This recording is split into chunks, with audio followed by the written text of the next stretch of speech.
আসসালামু আলাইকুম। সাতক্ষীরা ৪ আসনের এমপি জনাব নজরুল ইসলামের ঘটনার পর আমরা দেখেছি প্রথম আলো প্রায় ২৫টা ফটোকার্ড তৈরি করে প্রকাশ করে। অথচ প্রতিমন্ত্রী জনাব ফরহাদ হোসেন আজাদের বেলায় আমরা একটা ফটোকার্ডও তৈরি করতে দেখিনি। আমরা দেখেছি রাবিতে যখন আম্মারের সাথে ছাত্রলীগের এক কর্মীর ঘটনা ঘটে, ধস্তাধস্তির এক পর্যায়ে আম্মার বেলচা হাতে নেয় এবং সেই ঘটনা প্রায় প্রত্যেকটা পত্রিকায় প্রকাশ করে এবং কি বেশিরভাগ পত্রিকা আম্মারের ব্যঙ্গাত্মক কার্টুন তৈরি করে। সমকাল তো এক ধাপ এগিয়ে গিয়ে আম্মারের কাঁধে AK-47 ঝুলিয়ে কার্টুন তৈরি করে।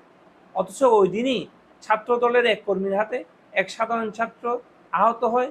ওই ছাত্রদলের কর্মীর রডের আঘাতে ওই ছেলের চোখ বেরিয়ে যায় এবং সে আজীবনের জন্য এক চোখ অন্ধ হয়ে যায়। অথচ এই ঘটনা কোনো পত্রিকায় ফলাভাবে প্রকাশ করা হয়নি।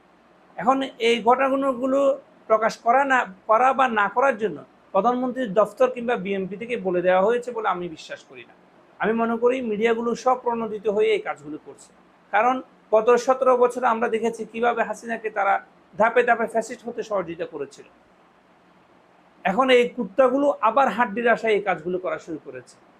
আমরা শুধুমাত্র একটু অবাক হয়েছি যখন রাশেদ খানকে প্রধানমন্ত্রী তার সহকারী হিসেবে নিয়োগ দিয়েছে। কারণ আমরা জানি যে রাশেদ খান বিএনপিতে যোগদান করেছে শুক্রে ৮ দিনও হয়নি।